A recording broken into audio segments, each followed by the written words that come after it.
So I think we have to be careful that we're not here to bash interventions.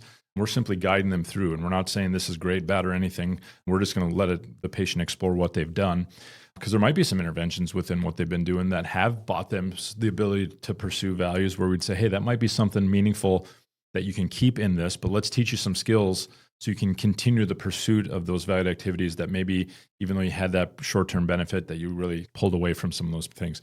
But again, it becomes something you have to be careful that they're not using that symptom relief measure or symptom modification measure as an escape measure. It's as long as it's positioned as this is a tool that allows me to point towards the things that are meaningful, that are my values in life, then I think we can maybe make an argument that could stay in, again, provided there aren't any secondary negative health benefits or things like that.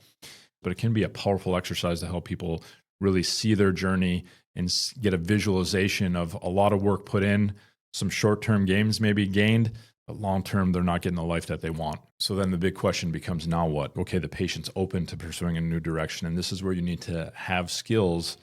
This is another way that they have to stop before the physio or chiro or massage therapist does something to do that. If it's an intervention that, hey, if this buys you some opportunity to get to the things you want to do, and this is where we work on skills outside of our treatment room that helps them really engage. And if they do have some benefits from a short-term intervention, it's not meaningful unless it gets us back to the things in life. So we have to have skills and exercises. Sometimes these can be a cognitive diffusion exercise that they use in ACT, especially if somebody's really fused to beliefs and thoughts around their pain, that it's not changeable, that they can't move forward without pain.